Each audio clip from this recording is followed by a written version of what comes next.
نحمده ونصلي على رسوله الكريم اما بعد فاعوذ بالله من الشيطان الرجيم بسم الله الرحمن الرحیم رب اشرح لي صدری. تو پھر جب ہم لا الہ الا اللہ لا الہ الا اللہ لا الہ الا اللہ پڑھتے چلے جاتے تو دراصل کس چیز کی نفی کر رہے ہوتے ہیں؟ شرک کی نفی کر رہے ہوتے ہیں، کیونکہ اس میں ایک طرف لا الہ ہے کہ کوئی بھی الہ نہیں، میرے نزدیک کوئی بھی بڑا نہیں تجھ سے، کوئی بھی معبود نہیں، کوئی بھی عبادت کے لائق، کوئی بھی حاجت روا نہیں، کوئی بھی مشکل کشا نہیں، الا اللہ، سوائے اللہ کے. ہر خیر کی کنجیاں اللہ ہی کے پاس ہیں، میں اسی کی طرف رجوع کرتا ہوں، اسی سے مدد طلب کرتا ہوں، وہی میرا اصل مددگار ہے. اور جتنا زیادہ دل کے ساتھ آپ اس کلمے کو پڑھیں گے اور پکاریں گے اور اپنی تکلیف میں آپ کچھ بھی نہیں کہتے سوائے اس کے کہ لا الہ الا اللہ لا الہ الا اللہ، بیمار ہیں، دکھی ہیں، اور اس کے کہنے میں آپ دیکھیں اگر آپ کا منہ نہیں کھلتا تھا تب بھی آپ کی زبان اس کلمے کو ادا کر سکتی.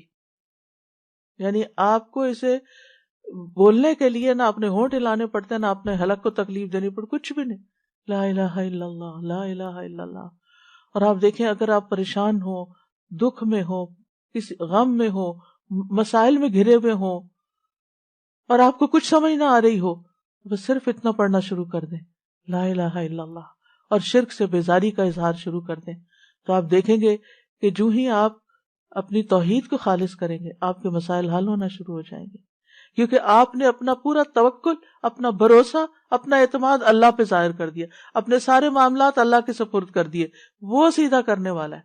ہم سمجھتے ہیں کہ ہم مسائل کو حل کر سکتے ہیں، ہم الجھے ہوئے دھاگے سلجھا سکتے ہیں، نہیں، یہ صرف اللہ ہی کر سکتا ہے. اور اس کے لیے علم ہونا بھی ضروری ہے، اس پر ایمان اور اعتماد ہونا بھی ضروری ہے، اس پر یقین ہونا ضروری ہے، اور اس کا پھر زبان سے اظہار اور اقرار بھی ضروری ہے. تو توحید یہی ہے کہ انسان اپنی صرف زبان سے نہیں اپنے حال سے بھی صرف ایک اللہ کا اقرار کرے. اللہ سبحانہ وتعالیٰ نے ہمیں پیدا ہی اس لیے کیا ہے، وَمَا خَلَقْتُ الْجِنَّ وَالْإِنسَ إِلَّا لِيَعْبُدُونَ، کہ میں نے جنوں انسانوں کو نہیں پیدا کیا مگر اس لیے کہ وہ میری عبادت کریں، یعنی اللہ کے بن جائیں، یعنی سب سے زیادہ محبت بھی اس سے کریں، سب سے زیادہ تعظیم بھی اسی کی، سب سے زیادہ حق اسی کا، ہر چیز پر اسی کو ترجیح دینے والے ہوں.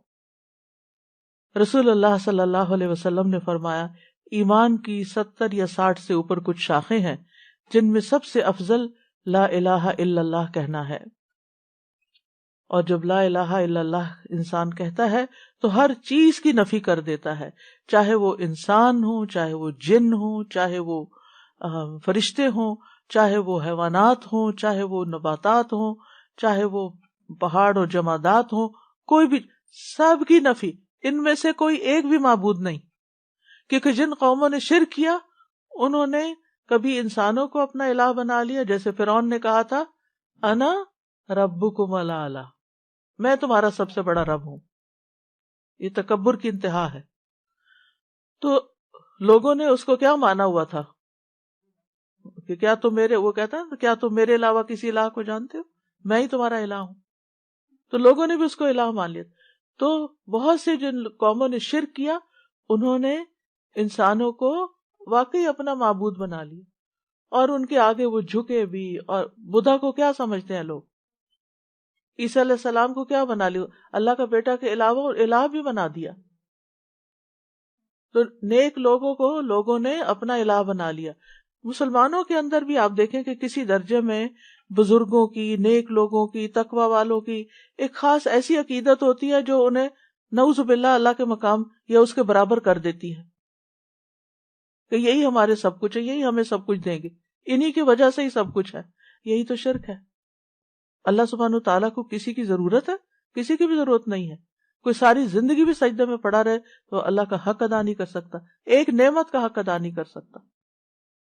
کہاں یہ کہ وہ یہ سمجھے کہ میں چھوٹی موٹی ٹوٹی پھوٹی عبادت کر کے کچھ بن گیا ہوں اور اب لوگوں کے مسائل کا حل میرے ہاتھ میں ہے.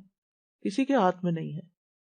تو صرف اور صرف ایک اللہ ہی ہے جو سب کچھ کرتا ہے. پھر آپ دیکھیں اہل عرب نے فرشتوں کو اللہ کی بیٹیاں بنا کے ان کی پوجا شروع کر دی تھی، ان کی دیویاں بنا کے رکھ لی تھی، بت بنا کے رکھ لیے تھے، اور وہ سمجھتے تھے کہ یہ ہماری مشکلات آسان کرتی ہیں اور یہ ہمارے فائدے کی ہیں۔ وہ ان کے نام کی نظر نیاز کرتے، ان کے نام پہ چڑھاوے چڑھاتے، ان کے نام پہ جانور ذبح کرتے، بہت کچھ ان کی طرف سے کرتے۔ تو لا الہ الا اللہ، کوئی فرشتے بھی نہیں۔ پھر لوگوں نے جنوں کو بھی الہ بنا لیا۔ سورۃ الجن میں اس کا ذکر ملتا ہے کہ اس چیز نے، وہ ان سے ڈرتے تھے، ان سے خوف کھاتے تھے، اور جب سفر کرتے اور رات کو کہیں پڑاؤ کرنا ہوتا، کسی وادی میں ٹھہرتے تو کہتے ہم اس وادی کے جن کی پناہ طلب کرتے ہیں کہ وہ ہمیں ہر طرح کے شر سے بچائے، یعنی یہاں جو کیڑے مکوڑے ہیں یا اور کوئی دشمن ہے، ان سب کے شر سے ہمیں یہ جنوں کا سردار بچا لے۔ نعوذ باللہ، یہ بھی بہت بڑا شرک ہے۔ پھر اسی طرح کچھ لوگوں نے پتھروں کے بت بنا لیے، ان کو پوجتے، کچھ نے درختوں کو بت بنا لیے، اور اب تو آپ دیکھیے کہ کروڑوں کی تعداد میں ہے، جس چیز سے انسان ڈرے، آگ سے ڈرے، پانی سے ڈرے، ان سب چیزوں کو اپنا الہ بنا لیا۔ تو ہمیں اسلام ایک واحد ایسا دین ہے کہ جس میں سب سے زیادہ جس چیز کی امپورٹنس ہے اور جس کے بغیر کوئی مسلمان ہی نہیں ہوتا، وہ ہے یہ کلمہ لا الہ الا اللہ، کہ ہم ہر ایک کی نفی کرتے ہیں، سب کو نگیٹ کرتے ہیں، اور صرف اللہ سبحانہ تعالیٰ کو ہی اپنا الہ اور معبود سمجھتے ہیں۔ اور پھر توحید کا جو لفظ ہے یہ وحد یوحد سے ہے، جس کا معنی ہوتا ہے کسی چیز کو ایک بنانا۔ اسی سے اللہ تعالیٰ کی صفات ہیں الواحد، الاحد۔ اور پھر اللہ تعالیٰ کو ایک ماننا اس کی ذات میں، اس کی صفات میں، یعنی اس کی ذات میں بھی کوئی شریک نہیں اور اس کی صفات میں بھی کوئی شریک نہیں، اس کی الوہیت میں یعنی اس کے الہ ہونے میں، اس کی ربوبیت میں رب ہونے میں، اس کے تمام اسماء و صفات میں وہ یکتا ہے۔ لیس کمثلہ شیء، کوئی چیز اس جیسی نہیں، وہو السمیع البصیر۔ امام ابن قیم توحید کی تعریف یوں بیان کرتے ہیں، توحید صرف بندے کے اس اقرار کو نہیں کہتے کہ اللہ کے سوا کوئی خالق نہیں، اور یہ کہ اللہ ہر چیز کا رب اور اس کا بادشاہ ہے، جیسا کہ بتوں کی پرستش کرنے والے اس کا اقرار کرتے ہیں لیکن پھر بھی وہ مشرک ہے۔ یعنی اللہ کو ایک ماننا اس معنی میں کہ وہی خالق ہے، وہی مالک اور رب ہے، بادشاہ ہے، لیکن ساتھ یہ دیویاں بھی ہیں، تو یہ بھی شرک ہو جاتے ہیں۔ یعنی کچھ لوگ اللہ تعالیٰ کی کچھ صفات میں اس کو ایک مانتے ہیں اور باقی میں دوسروں کو بھی شریک کر دیتے ہیں۔ وہ کہتے ہیں، اور بڑی خوبصورت تعریف ہے یہ توحید کی اور ہمیں سمجھنی چاہیے اچھی طرح، کہ توحید اللہ کی محبت، اس کے سامنے جھک جانے، اس کے دروازے پر عاجزی اور انکساری کرنے، اس کی اطاعت میں کمال فرما برداری کرنے، اس کی عبادت میں کمال اخلاص اختیار کرنے، اور اپنے تمام اقوال اور افعال میں اس کے بلند چہرے اور رضا کا ارادہ کرنے پر مشتمل ہے۔ اسی کے لیے روک لینے، اسی کے لیے عطا کرنے، اسی کے لیے محبت کرنے اور اسی کے لیے نفرت کرنے پر مشتمل ہے۔ یہ ہے توحید۔ یعنی توحید میں صرف اتنا کافی نہیں کہ ہم کہیں کہ ہم پتھروں کے بتوں کو یا انسان اور جنات اور ان کو نہیں مانتے، بلکہ اس کے ساتھ ساتھ یعنی محبت بھی سب سے بڑھ کر اللہ سے، والذین آمنوا اشد حبا للہ۔ سجدہ بھی صرف اسی کے لیے، کسی اور کے لیے نہیں، کسی اور کے آگے نہیں جھکنا۔ عاجزی اور انکساری کی انتہا صرف اسی کے لیے، اطاعت میں کمال فرما برداری اسی کی، عبادت میں اخلاص اسی کے لیے، اور پھر ہم جو باتیں کریں، اقوال افعال، ہمارے جو بھی کام ہیں، صرف اللہ کو راضی اور خوش کرنے کے لیے کریں۔ اس کا مقصد یہ نہ ہو کہ لوگ ہم سے خوش ہو جائیں، لوگ ہم سے راضی ہو جائیں تاکہ وہ ہمیں کچھ فائدے پہنچا سکیں۔ یعنی لوگوں کی خوشامد کرنا، لوگوں کی تعریف اس لیے کرنا تاکہ ان سے ہمیں کچھ بینیفٹس مل جائیں، نہیں۔ جب کسی کو یہ پتا چلتا ہے کہ کوئی اس کی تعریف کسی مقصد کے لیے کر رہا ہے تو کیسا لگتا ہے؟ یعنی اگر آپ اپنے آپ کو رکھ کے دیکھیں، اگر آپ کو یہ پتا چلے کہ سامنے والا کسی مقصد مطلب کے لیے میری تعریف کر رہا ہے تو آپ کو وہ تعریف کیسے لگے گی؟ گھن آئے گی، بہت بری لگے گی، بیزار ہوں گے آپ اس سے. اس لیے ہمارے دین نے ہمیں اس سے بھی روکا ہے کہ لوگوں کی تعریف یا لوگوں کے ساتھ خیر خواہی یا اچھا اخلاق، ایون جو اسمائل کرنا ہے، یہ سب چیزیں بھی اللہ کے لیے کرو. اس لیے نہیں کرو کہ آپ کو ان سے کوئی فائدہ مل جائے. یعنی وہ بہت سے طریقے بتائے ہوئے ہوتے ہیں کہ آپ یہ اور یہ کام کریں تو پھر آپ کو لوگوں کی محبت حاصل ہو جائے گی. محبت تو اللہ ڈالتا ہے دلوں میں. آپ 100 چیزیں کر لیں، نہیں محبت کسی کی لے سکتے. آپ محبت خرید نہیں سکتے. آپ جتنی چاہے کسی کی خدمت کر لیں، جتنی چاہیں کسی کی چاکری کر لیں، لیکن آپ اس کی محبت نہیں لے سکتے جب تک کہ اللہ آپ کے لیے اس کے دل میں محبت نہ ڈالے. ان الذین آمنوا وعملوا الصالحات سیجعل لهم الرحمن ودا. جو اللہ کی طرف رجوع کر لیتے ہیں نا، اللہ کے بن جاتے ہیں، ایمان لے آتے ہیں، نیک عمل کرنے لگتے ہیں، اللہ ضرور ان کے دلوں میں ایسے لوگوں کی یعنی لوگوں کے دلوں میں اللہ تعالی رحمان ان کی محبت پیدا کر دے گا. آپ اللہ کے بن جائیں، مخلوق آپ سے محبت خود ہی کرنے لگے گی. بندوں سے محبت کسی مطلب مقصد کے لیے نہ کریں.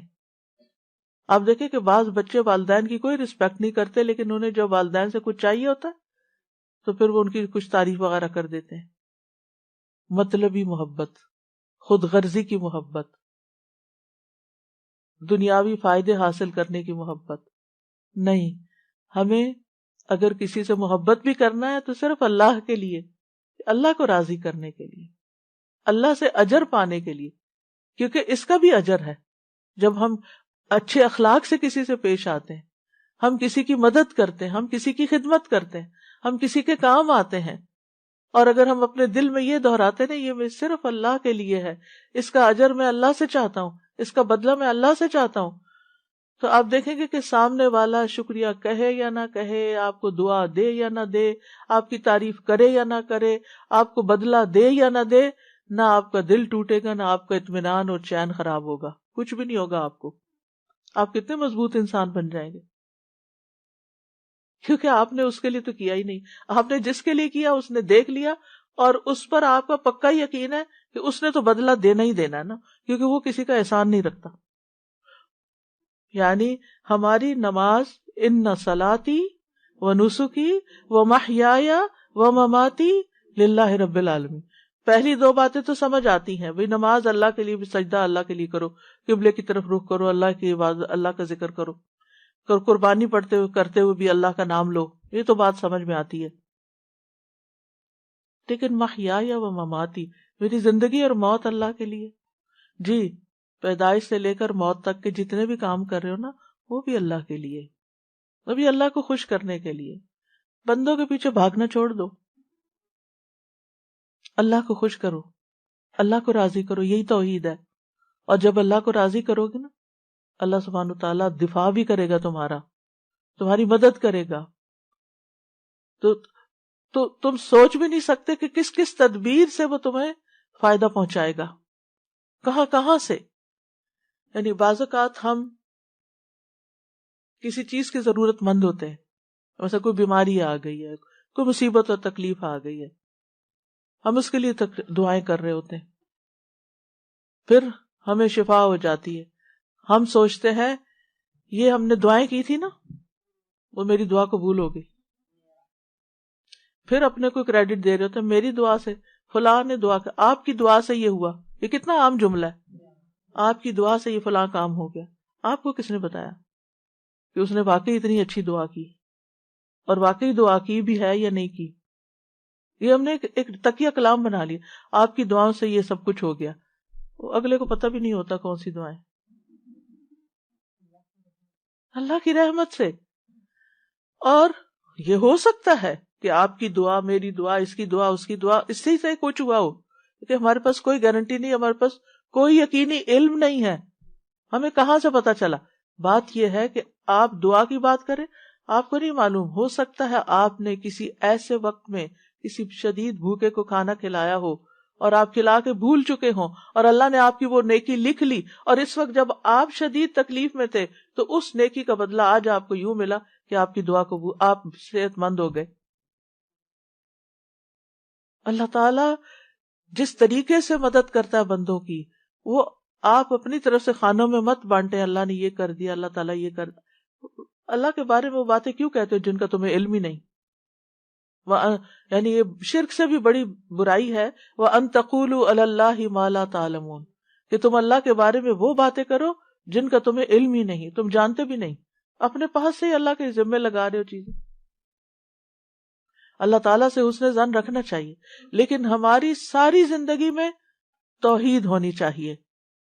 یعنی ہم چاہے نماز پڑھیں، چاہے روزہ رکھیں، یعنی روزہ اللہ تعالیٰ اسی لیے تو اس کی جزا خود دے گا کہ روزہ اللہ کے لیے ہوتا ہے، یعنی صرف اللہ ہی جانتا کہ ہم نے روزہ رکھا یا نہیں، تو وہی اس کی جزا دے گا.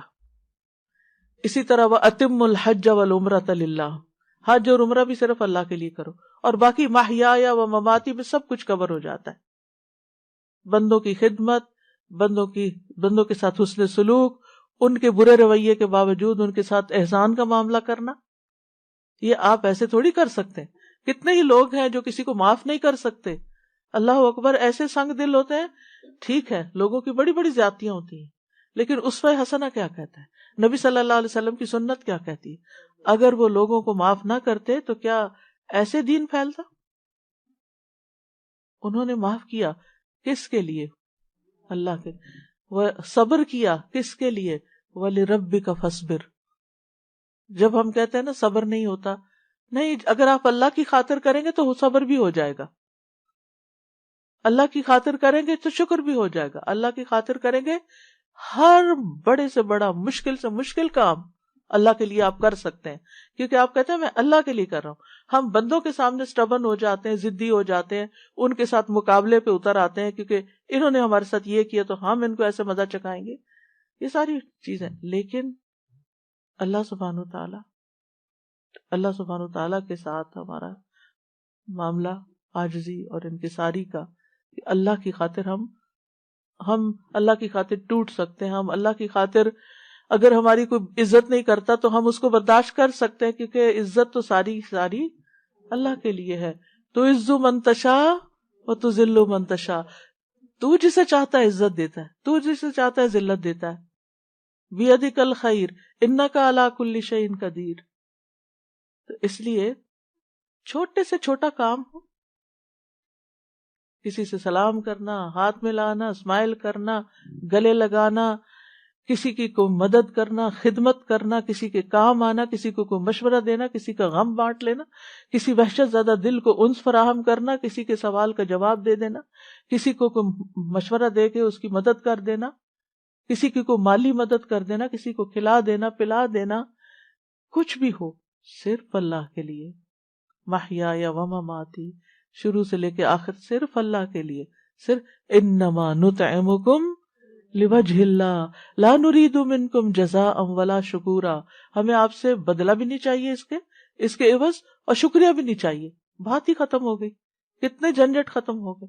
کیونکہ ہم اسی شش و پنج میں پڑے رہتے ہیں، فلاں نے ہمارے ساتھ یہ احسان کیا تو اب ہمیں کیا کر.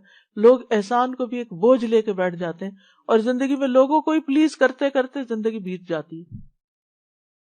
اگر ہر شخص کے اندر یہ توحید آ جائے، یہ اخلاص آ جائے کہ جو کرنا ہے اللہ کے لیے کرنا ہے، اور اس کا صلہ اور اس کا بدلہ اور اس کا اجر اللہ سے توقع رکھنی ہے، تو آپ جب اللہ کے لیے سب کچھ کریں گے تو آپ کے نیک اعمال میں تیزی آ جائے گی، کیونکہ آپ بہت سارے بوجھ سے نکل جائیں گے.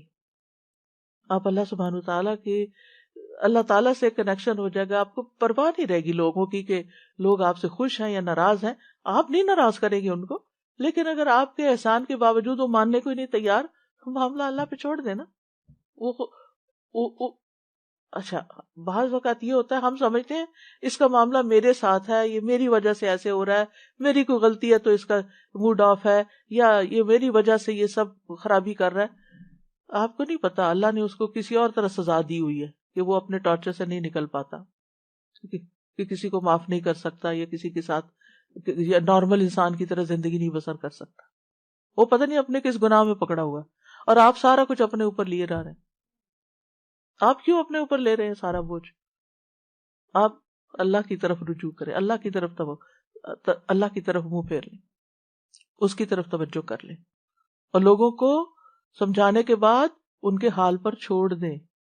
وہ جانے اور ان کا رب جانے وہ کیا کرتے ہیں اور کیا نہیں. آپ رسپانسیبل نہیں. اگر آپ نے کسی کا دل نہیں دکھایا، آپ نے کسی کے ساتھ ظلم اور زیادتی نہیں کی، آپ نے اپنے فرائض پورے کر دیے، آپ نے اپنی ذمہ داریاں نبھا دی، پھر اس کے بعد کوئی اس کو اکنالج کرتا ہے یا نہیں، ایکسپٹ کرتا ہے یا نہیں، اس کی پرواہ نہیں ہونی چاہیے. اس سے اوپر اٹھ جانا چاہیے. جتنا جتنا اس سے باہر نکلیں گے نا، اتنی توحید خالص ہوگی. توحید جو ہے یہ غموں سے نجات دلانے والی ہے، مشکلات سے بچانے والی ہے. تو توحید کا مطلب یہ نہیں کہ صرف کہ اللہ کو صرف خالق و مالک سمجھ کر بس چھوڑ دیا جائے، وہ خالق ہے وہ مالک نہیں. زندگی کے ہر لمحے لمحے میں اللہ کے ساتھ تعلق، ہر چیز اللہ کے لیے، ساری فرما برداری اسی کی، ہر قول ہر فعل اس کی رضا کی خاطر، اسی کے لیے روک لینا، کیونکہ بعض اوقات روکنا بھی پڑتا ہے کسی چیز کو، اور اسی کے لیے دینا کسی کو، اسی کے لیے محبت اور